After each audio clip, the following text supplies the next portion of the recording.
I have found Outbeat news in depth for you.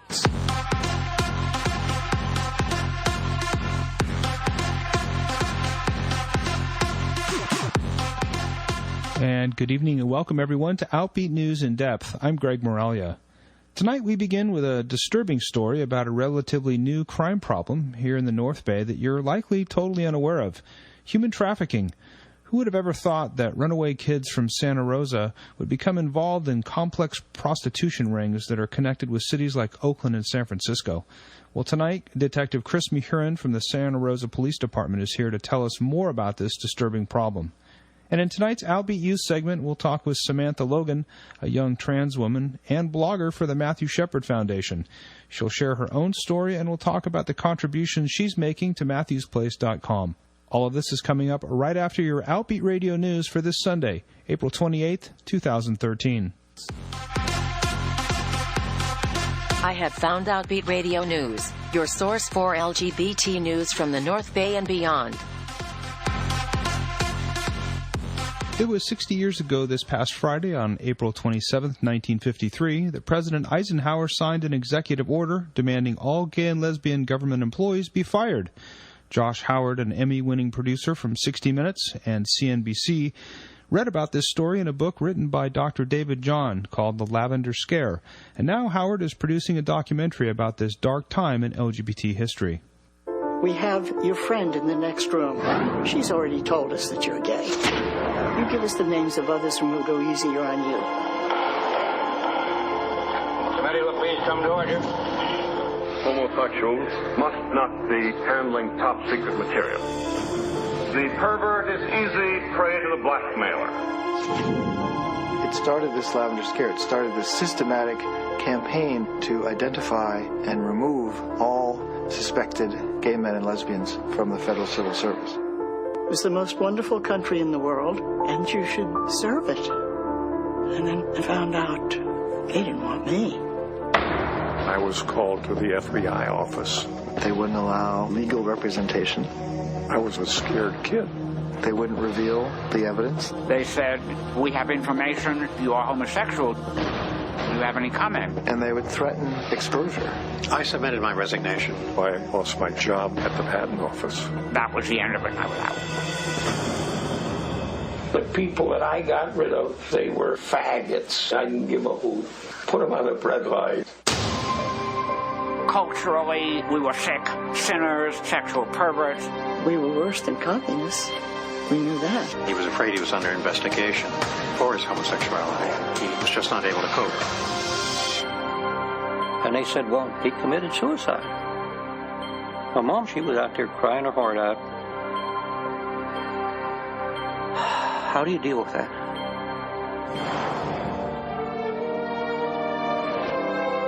I was the first person to fight back out of all of those large, huge number of people that were fired in the 50s. And in 1965, he led a protest outside the White House, which was both an act of conscience, but also an act of extraordinary courage. He has had more impact on moving forward gay civil rights than any other single individual. I mean, it's a heartache that you have the rest of your days. All of this needs to be said. People need to know.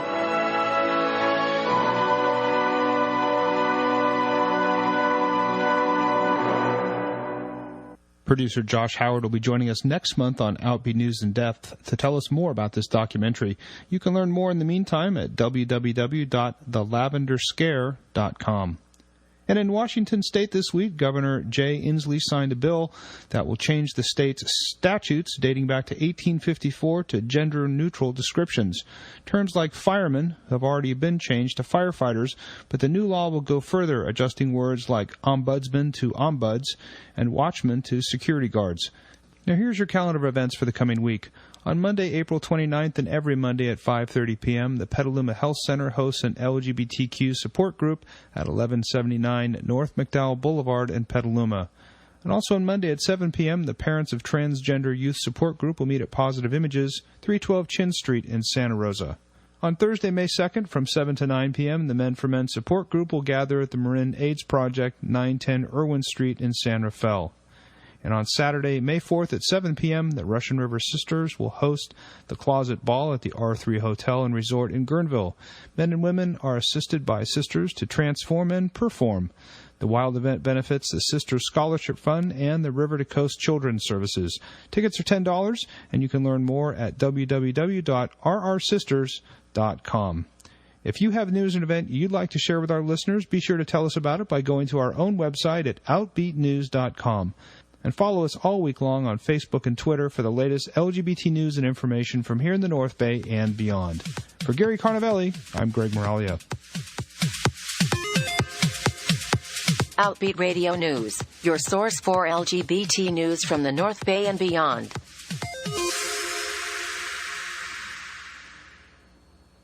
Well, our first guest tonight is a good friend who's doing some seriously important work combating a crime problem that's threatening children here in the North Bay.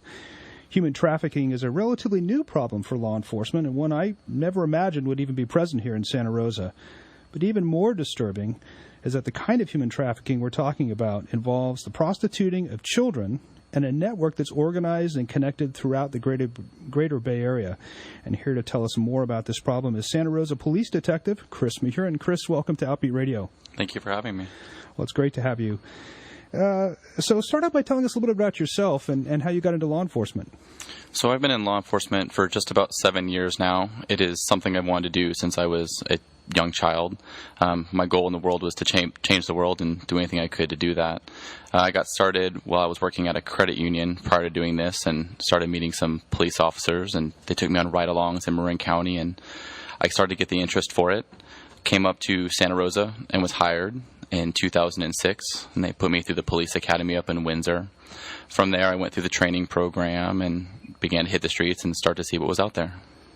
Fantastic. And you and I have known each other a long time, and we were talking earlier tonight about, it was 7 years ago? Yes. It seems like it was yesterday. Well, now that you're a detective with Santa Rosa PD, tell us about some of the cases and some of the types of crimes that you're responsible for investigating. So currently I'm assigned to the Domestic Violence and Sexual Assault Unit of the Santa Rosa Police Department.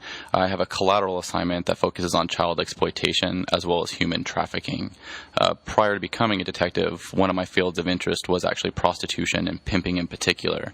I worked beats that focused primarily on Santa Rosa Avenue, which is a common area known as a track that a lot of these women will walk up and down every night. And on patrol, I'd contact a lot of these women on a regular basis, and it was just the basic, what are you doing out here? They'd usually give you some story about visiting a friend or whatnot, and ultimately it would come down to, okay, this is why I'm here, this is what I'm doing, and this is what I'm earning. And you'd ask the questions, are you being trafficked? Do you have a pimp?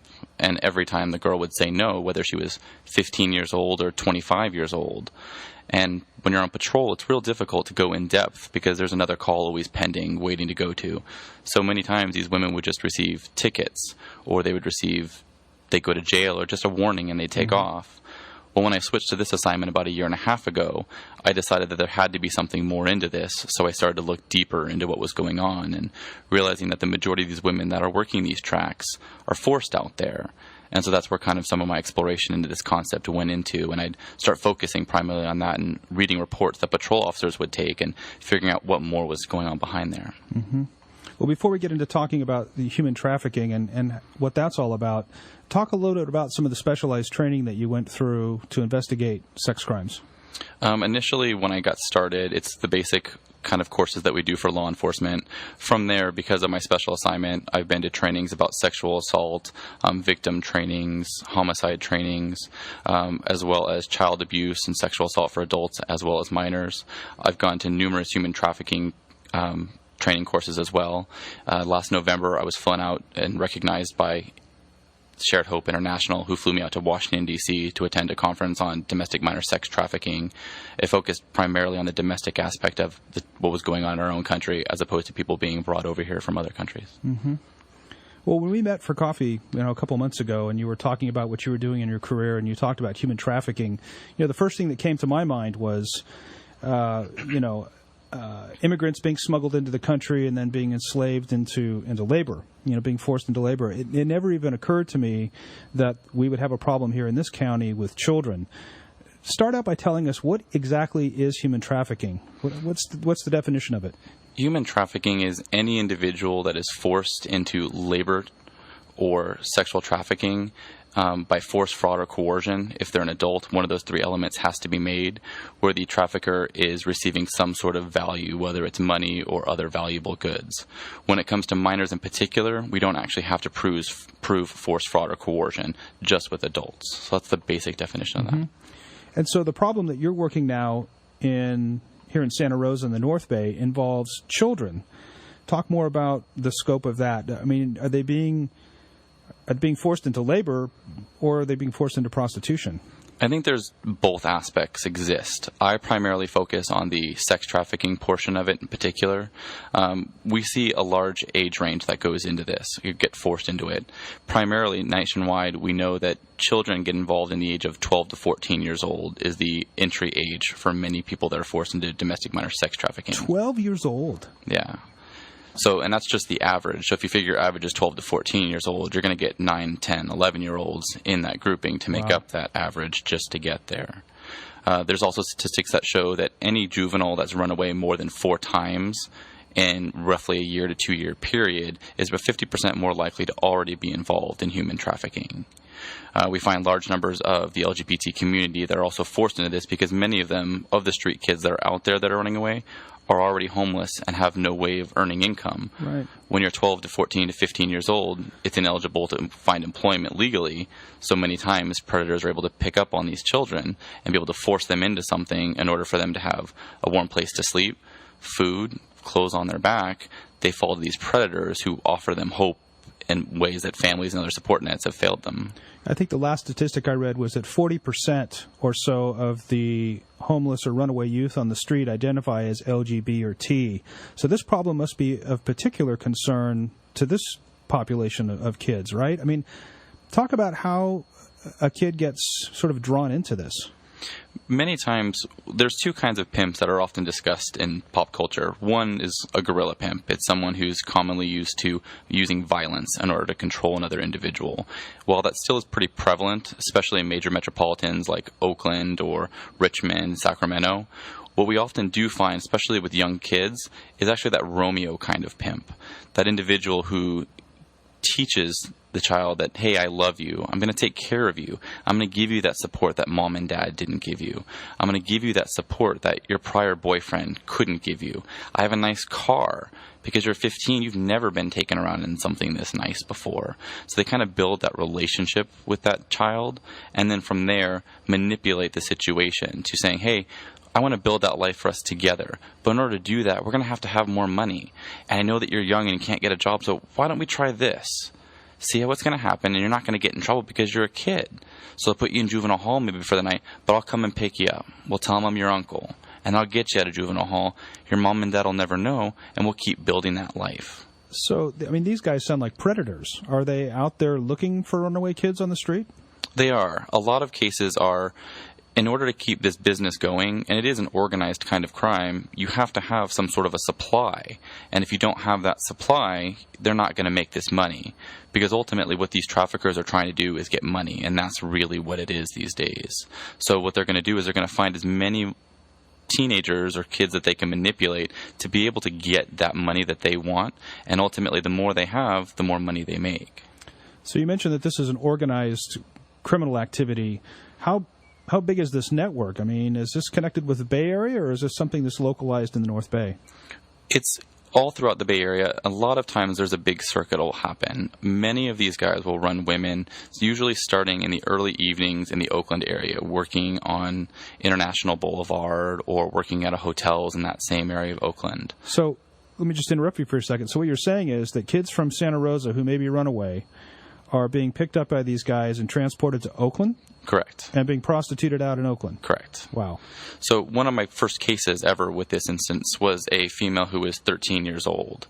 She identified as lesbian at the time. She was unhappy with her living environment, and so she decided to leave to go to another place where she felt she was going to be safer and better supported.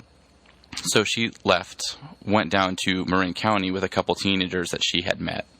And those teenagers introduced her to a adult male who ultimately said, I can provide you with a safe place to live for a while we help you get across country to be where you want to be. This male kept her in the hotel rooms that they were staying at in Marin County, and they hung out. They did drink. She admitted to some other uses of substances, but ultimately, when it came down to him encouraging her to do prostitution, she didn't want to at first. And then she felt kind of compelled because she's like, well, they're letting me stay here. They're taking care of me. It's cold out, so I have a place to stay. So I'll try. And she did. And ultimately, she realized that's not what she wanted. But now she no longer had a choice to get away.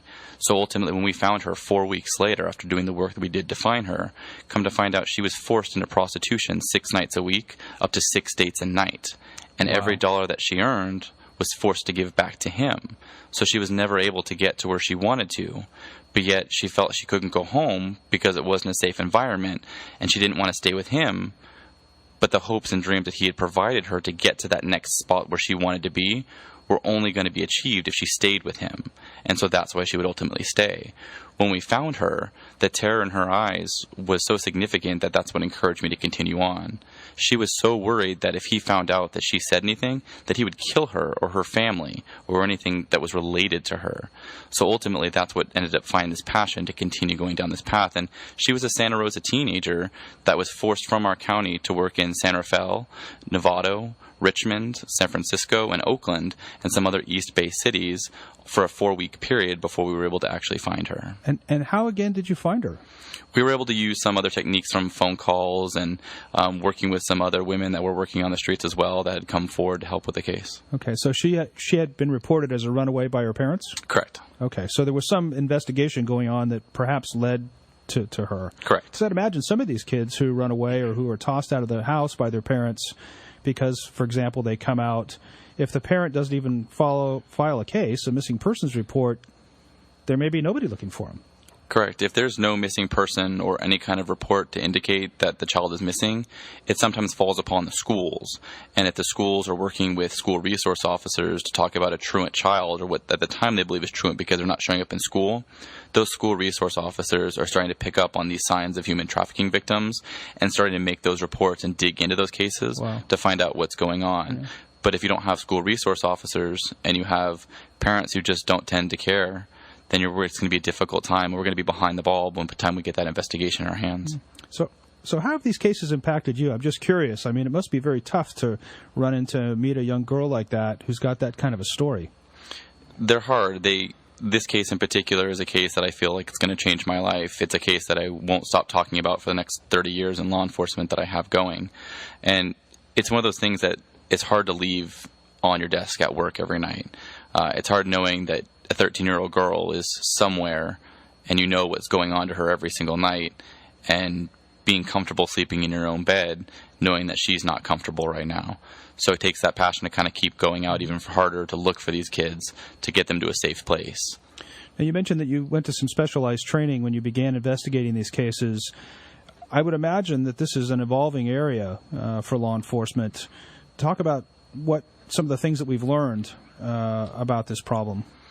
A lot of the good things about law enforcement is the concept of human trafficking itself as a term is relatively new, but the practice of what's been going on has been out there for a long time. So as law enforcement, we're constantly trying to reevaluate the situations in our community and the problems that we're facing. So in this case in particular, the best thing that we've been doing right now is just getting on board and getting educated, getting sophisticated when it comes to the technologies that are involved.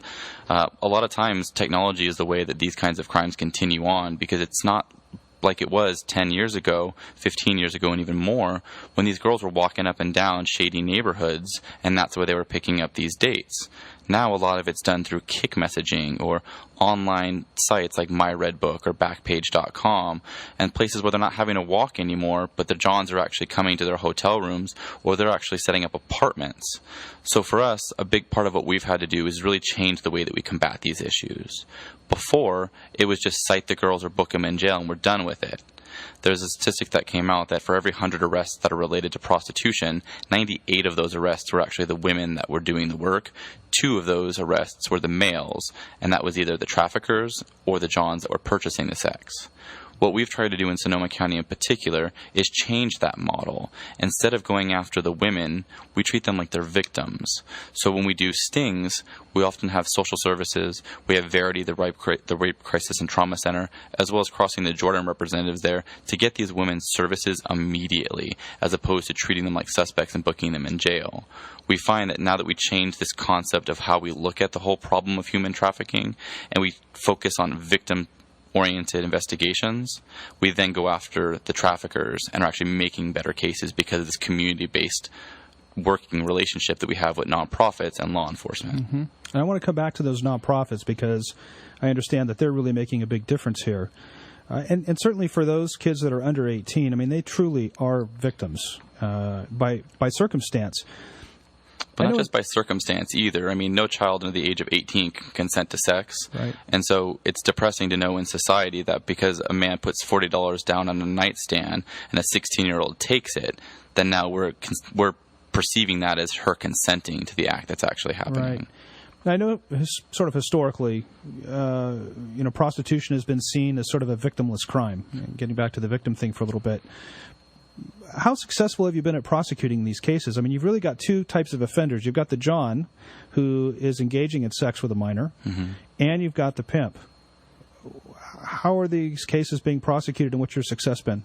Right now, it's been relatively successful in a program and a way that we're doing it is really in its infancy. It's been amazing to work with the district attorney's office as of late, because working with particular DAs, we have what's called vertical prosecution. I work with the same DAs for these kinds of cases, so they're becoming familiar with how to go after these cases as well, and so we work as a team when we're investigating these things.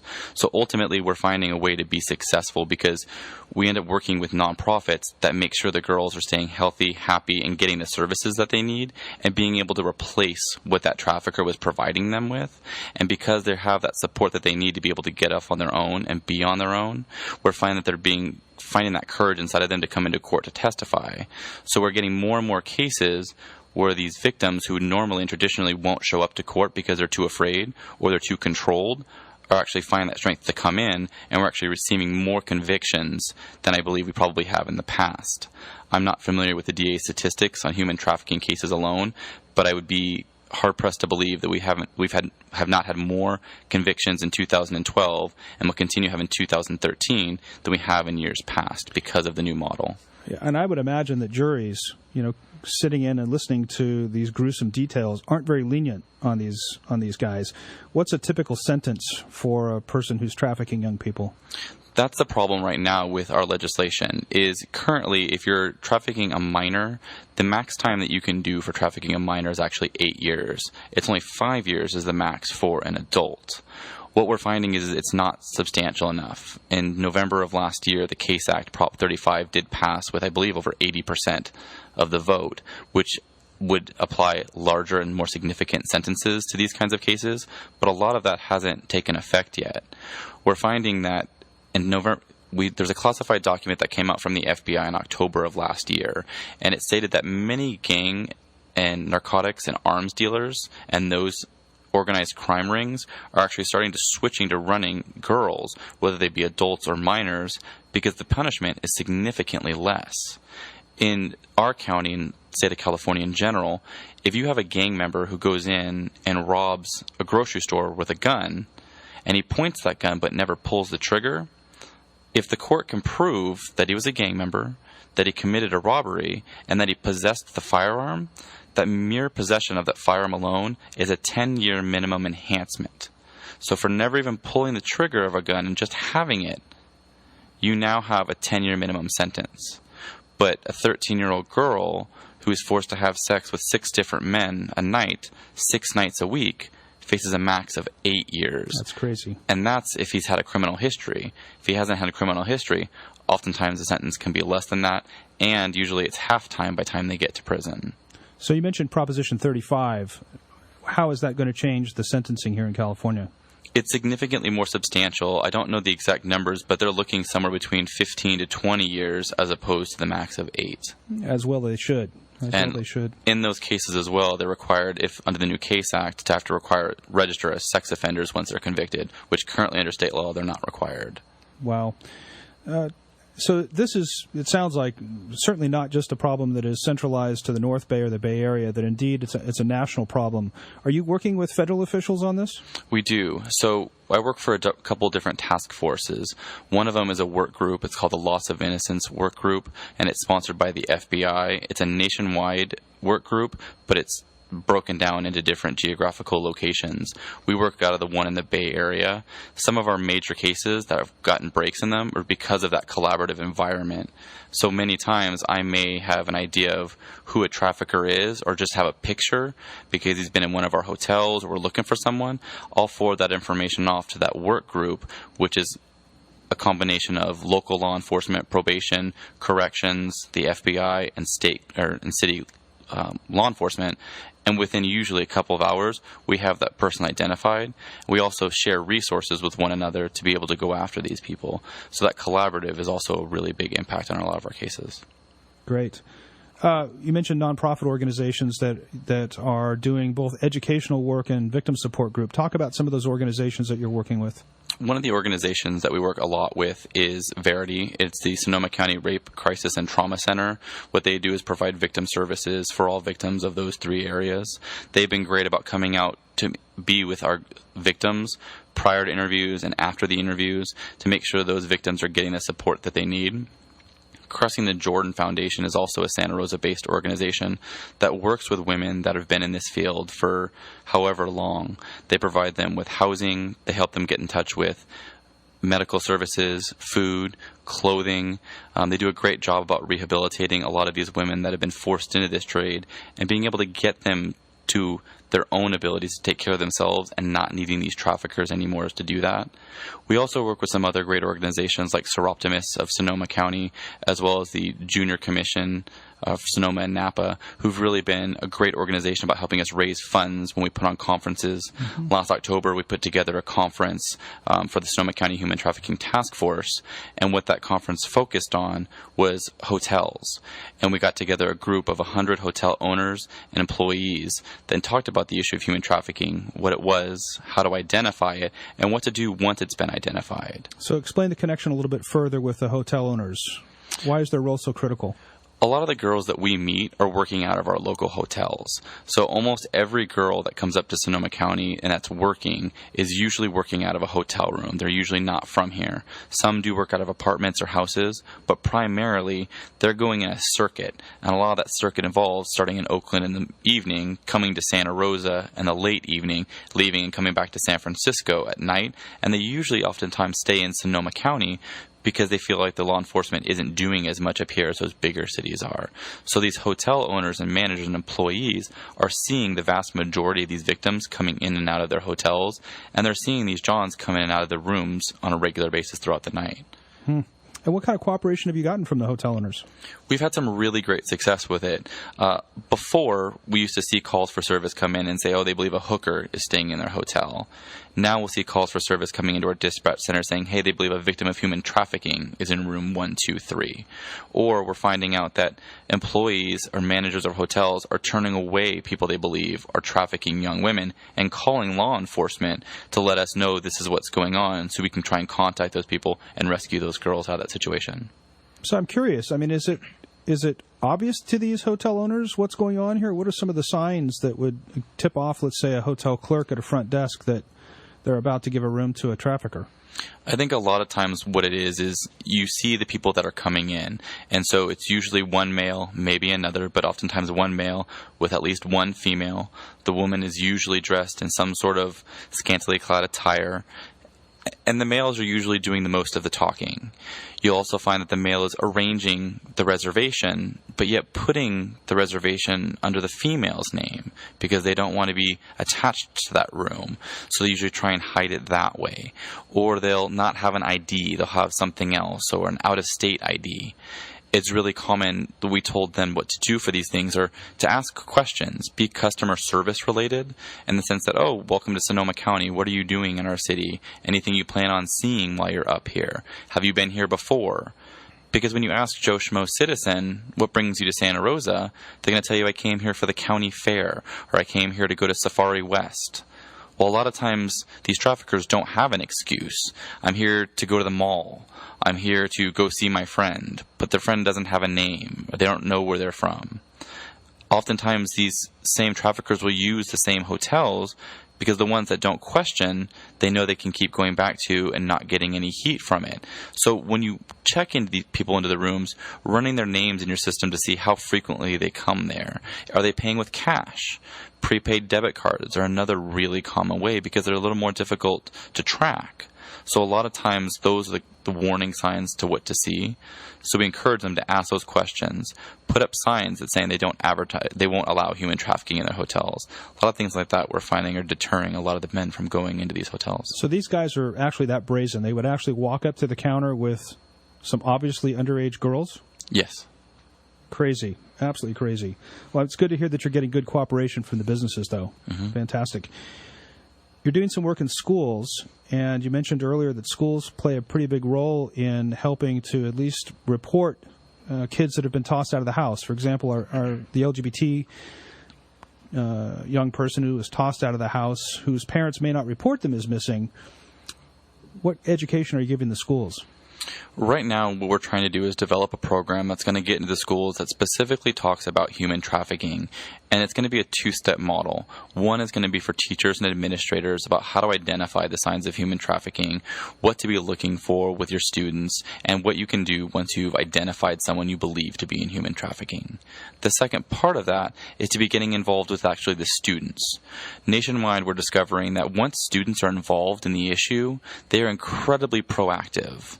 Many cases that we've found that of human trafficking are when the teenagers themselves, a friend of someone involved in that, actually steps up and says, hey, I think something's funny. My friend's been going on dates and her boyfriend's 21 years old. And all of a sudden they're wearing all these new clothes and these new expensive handbags and new shoes, but there's no reason for them to be having those things. So students are actually starting to lead the charge and being able to identify victims of human trafficking, which then gets brought into law enforcement, and then from there we're able to investigate it.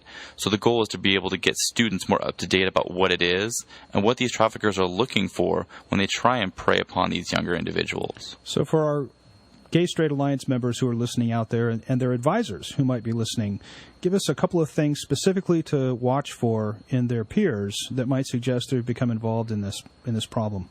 Some of the things to look for are students that are being more withdrawn, who are focusing more on boyfriends and relationships, or even girlfriends in some cases, that are becoming a larger and larger fixation or attachment.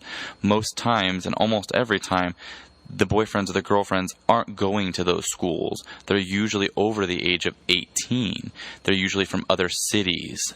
And you'll find that they're coming back to school when they do come to school with free things. They have brand new purses. They'll have things that they can't afford because they're not working, but these boyfriends are buying them.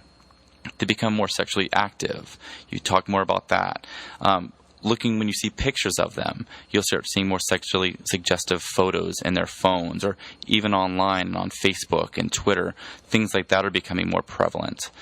Flashing money. Money is another really big indicator because at 14 years old, you're not going to be walking around with $300 in 20s. So those are really good indicators to start looking for. And just once that relationship starts to bond, that's usually where the problem begins. And so what should someone do if they think that one of their friends is being lured into a life of prostitution, or they start seeing some of these signs, whatever it may be? What should they do? What I mostly recommend people to do is oftentimes talk to your teachers and your counselors, because that's the first line of defense. Your teachers and your counselors are mandated reporters, so they're going to report that information. But state law allows them to be protected, so they can't actually disclose who gave the information up. So students can actually report this stuff anonymously and never have to actually bring it back up and be talked about again and not look like they're snitching on a friend or another schoolmate. Or if you feel more comfortable, you can always talk to law enforcement as well and get them involved early. Once again, they could be anonymous doing it that way. So just call your local police department and lay out all the information that you believe is going on there. What about for parents? I imagine that I would guess that these guys are also preying on kids online. Are they trying to lure them in with Facebook kinds of things, or? Facebook is a really big medium for being able to go after these young children. One of my most recent cases was an individual who was trafficking at least 5 women at one point, possibly more, and the majority of how he met them was through online social media. Parents need to be proactive in going through what's going on with their children, who they're communicating with, whether it's through social media or through text messages, and just be engaging with your children to figure out who they're having those conversations with. Ultimately, making sure that your Facebook profiles are locked and secured and private to be able to prevent these guys from trying to get a hold of the children. So do you recommend parents go into their kids' Facebooks and look? I would recommend ideally first talking to your child, so that way maybe it's more of a consensual, having an adult conversation even though they're still a teenager. That usually seems to get more response from the child as opposed to snooping, but you have to do what you have to do. Wow, some pretty important information. Detective Chris Mahurin, thanks so much for enlightening us about this really tragic crime problem. And thank you for the work that you're doing. Be safe out there. Thanks for having me. We're going to take a quick music break. This is local singer-songwriter Bobby Joe Valentine. And if you haven't had a chance to hear him yet, you can check him out in concert coming up this June at the Novato Hot Monk Tavern. You can learn more about Bobby Joe Valentine and this upcoming event on his website at bobbyjoevalentine.com. Here's Till the Clock Strikes Forever.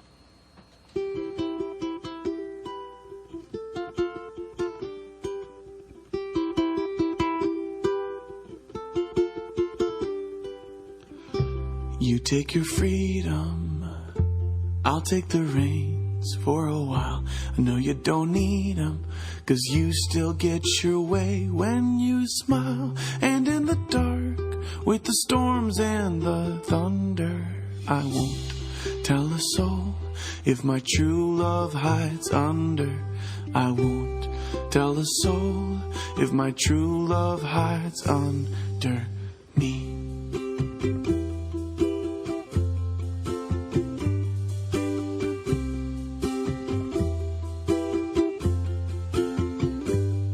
'Cause you are my wings, and you're made of the brightest of things, and you chase out the dark that the loneliness brings. Say you love me, and you'll leave me never.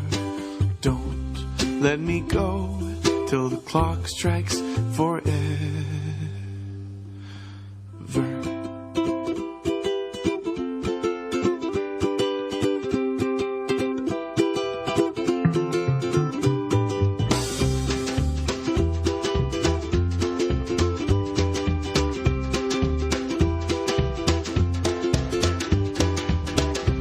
Take your freedom and I'll take the reins for a while. I know you don't need them, 'cause you still get your way with me. And if and when Father Time makes us older, I won't tell a soul if you cry on my shoulder.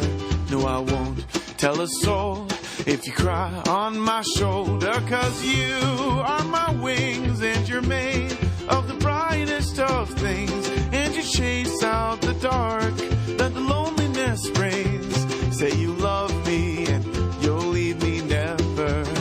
Don't let me go till the clock strikes forever. 'Cause you are my wings, and you're made of the brightest of things, and you chase out the dark that the loneliness brings. Say you love me, and you'll leave me never. Don't let me go till the clock strikes forever. If and when Father Time makes us older, I won't tell a soul if you cry on my shoulder.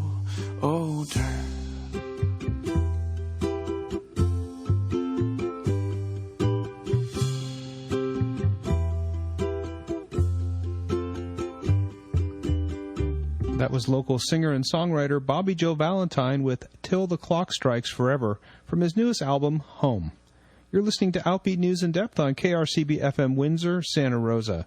And joining us now for this month's Outbeat Youth segment is Samantha Logan. She's a young transgender woman and activist who's been working as a blogger for the Matthew Shepard Foundation, publishing content on MatthewsPlace.com. Samantha, welcome to Outbeat Radio. Thank you for letting me come on. That's great to have you. Start out by telling us a little bit about yourself, where you grew up and where you went to school. I kind of grew up in the middle of Cheyenne, Wyoming, very tight-knit community, very neutral as far as LGBT things goes. And I'm actually a transgendered woman. So when I was coming out, I was always kind of looking for online resources, and a community that was about an hour away from me ended up being what was really big in my life. So I'm kind of a communications major and advocate for LGBT organizations and local GSAs. I also run a few online YouTube channels, such as Trans Youth Channel, which is one of my main homestays for advocacy and things like that. My personal life in and of itself is actually pretty busy, so I spend a lot of my time kind of working on that advocacy, but I also do work and school, so I don't know. Sometimes I wish I could just slow down a little. Yeah, well, it sounds like you're really busy. So tell us what it was like growing up in Cheyenne, and when did you discover your gender identity? So growing up in Cheyenne was very interesting. It's a very neutral area. It's not very against LGBT, but it's also not very supportive of it. So I spent a lot of time in the dark about a lot of this. My transition and actually coming to light with it was a very interesting experience. As a child, before puberty, I didn't really identify with a gender. I was not male, I was not female. There were boys and girls, and then there was me. I didn't really internalize that at all. It was in about junior high when things kind of started hitting the fan. I spent a lot of time just kind of feeling wrong throughout my puberty because I was seeing people make this huge change, and I saw what was happening with the girls and I saw what was happening with the guys, and I just felt very wrong about it. I wanted the female puberty to happen to me, and that's kind of when my gender started taking a bit more of a large role in my life. So that's when my dysphoria kind of came up.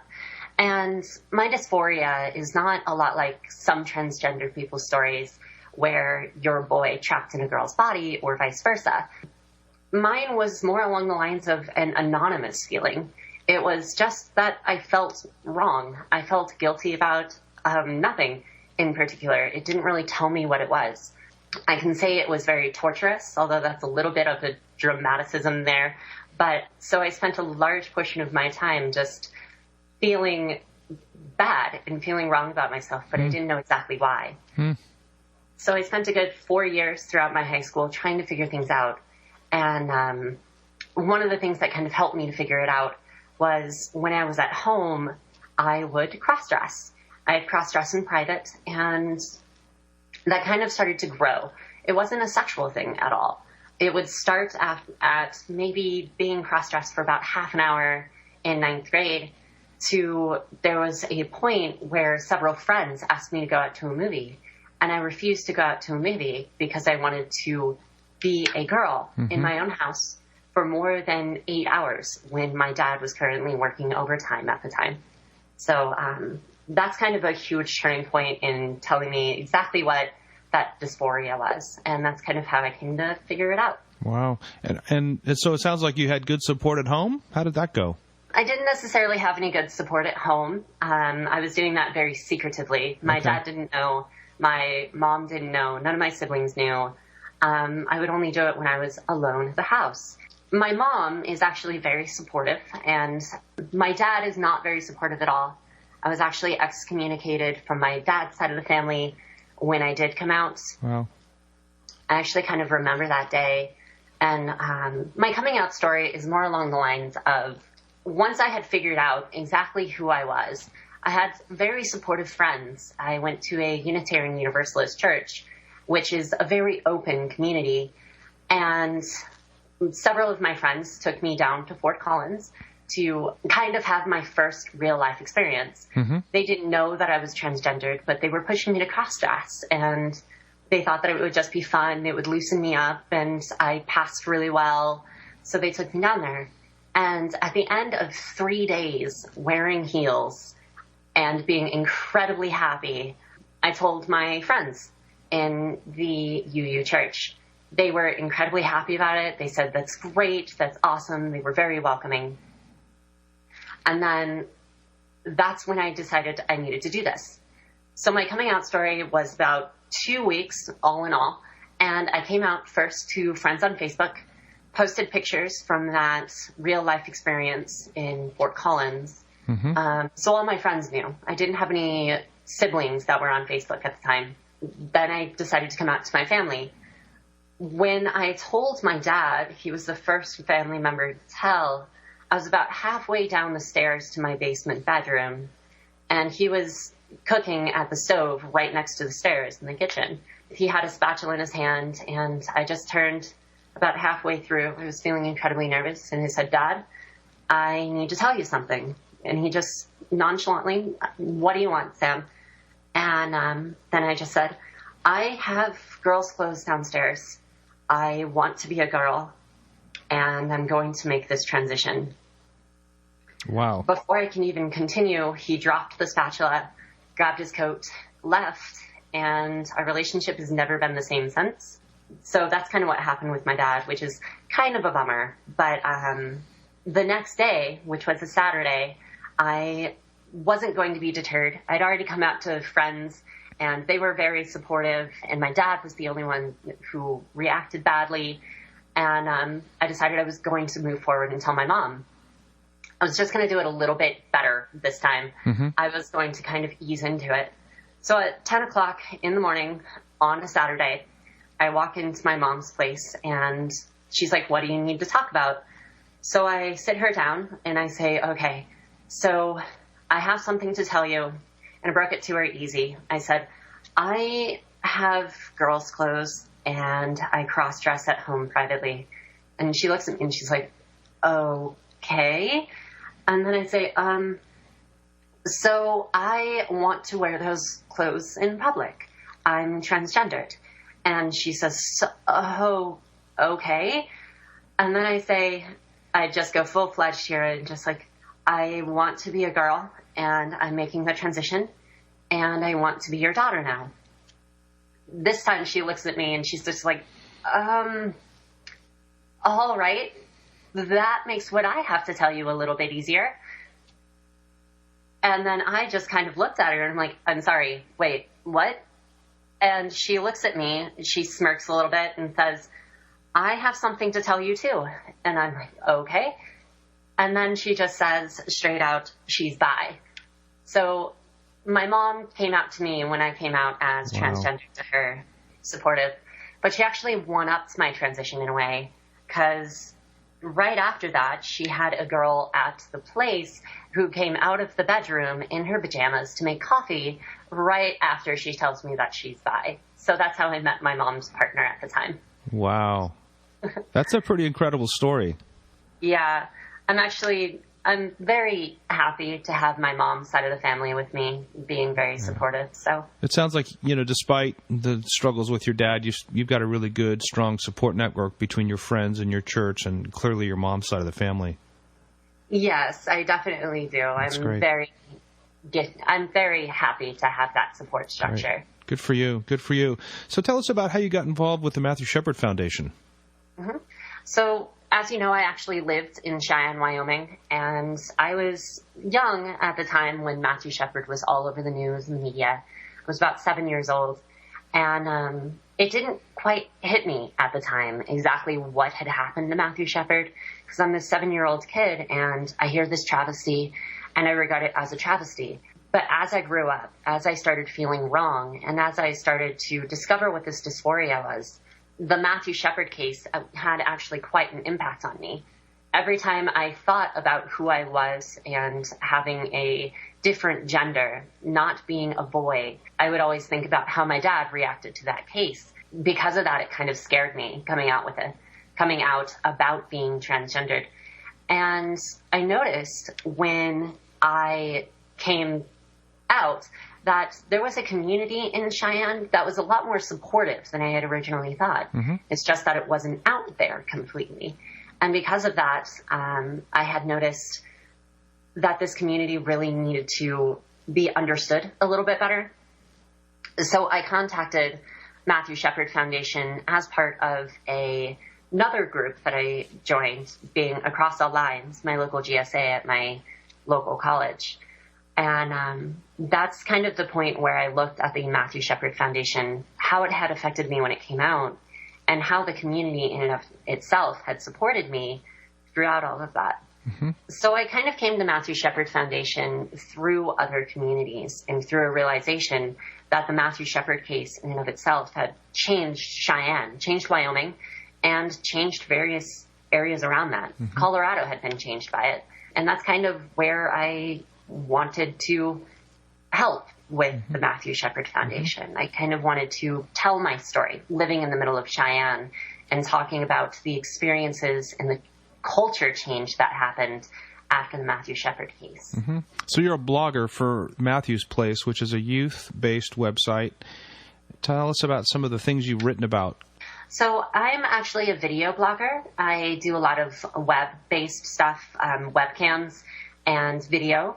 One of the biggest things in my transition that I have found is about community.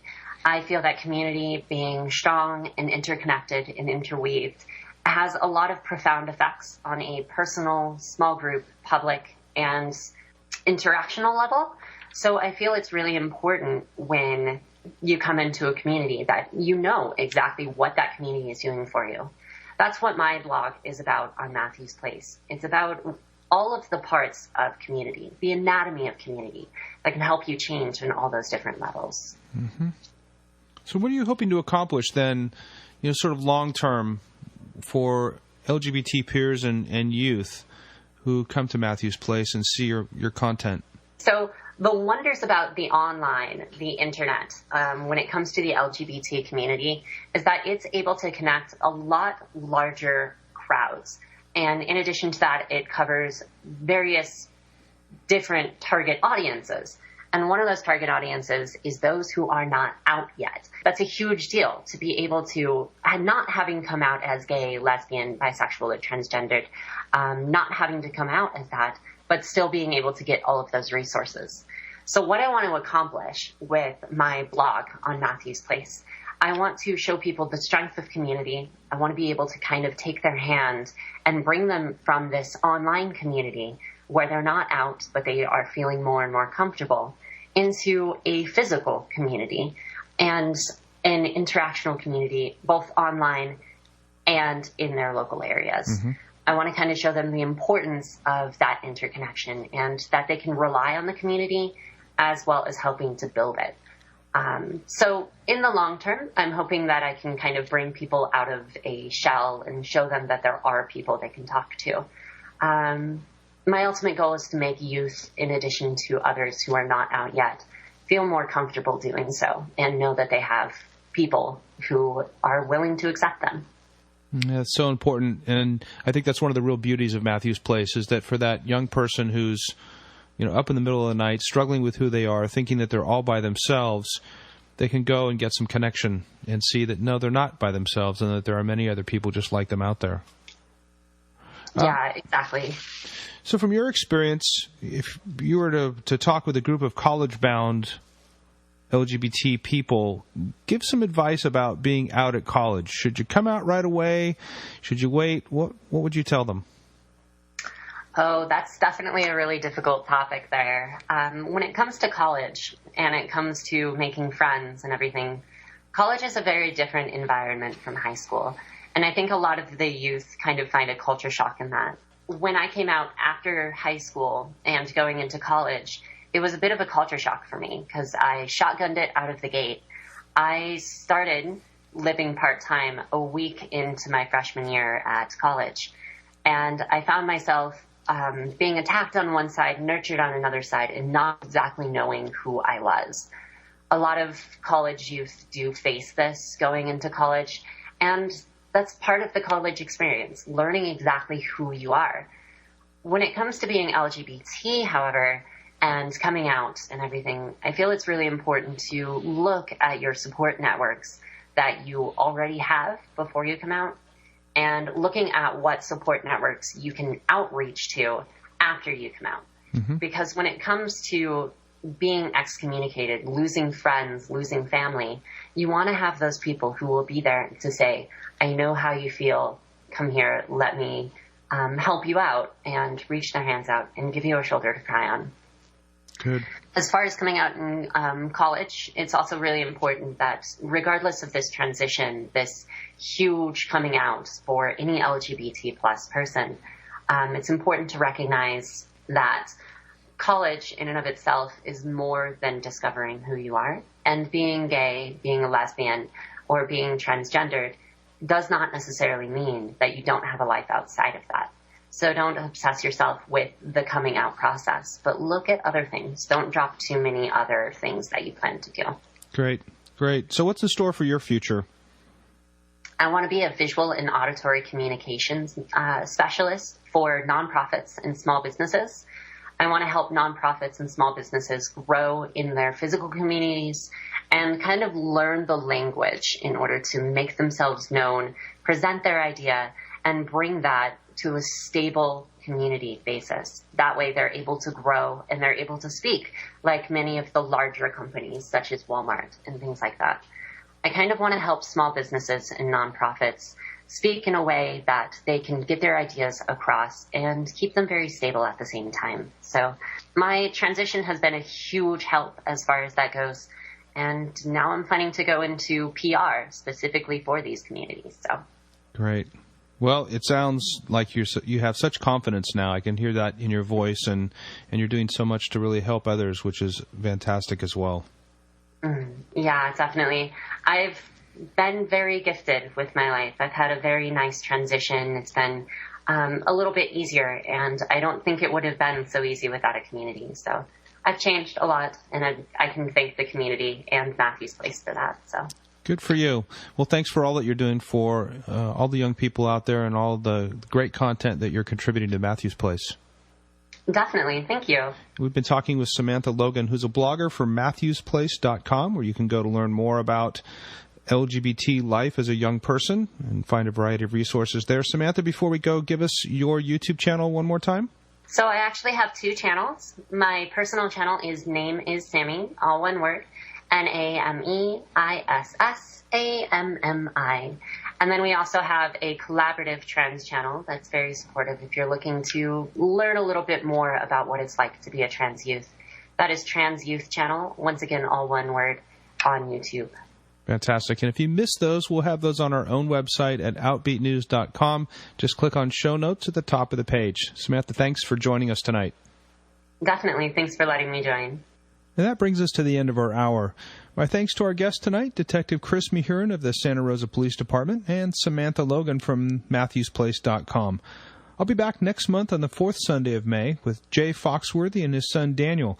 You may know him as the local Santa Rosa boy who wrote a letter to the Supreme Court advocating for his two dads and asking the court to overturn Proposition 8. And be sure to check our website for the latest information about this year's Pride celebrations happening here in Sonoma County, Napa, and San Francisco this coming June.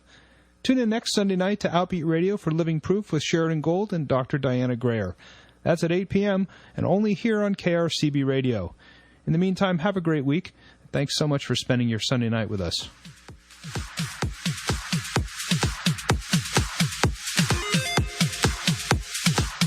Outbeat News in Depth is hosted and produced by Greg Moralia exclusively for KRCB Radio. You can listen to our shows on demand on iTunes and on our website at outbeatnews.com. And be sure to follow us all week long on our Facebook page and Twitter feed for the latest LGBT news from here in the North Bay and beyond.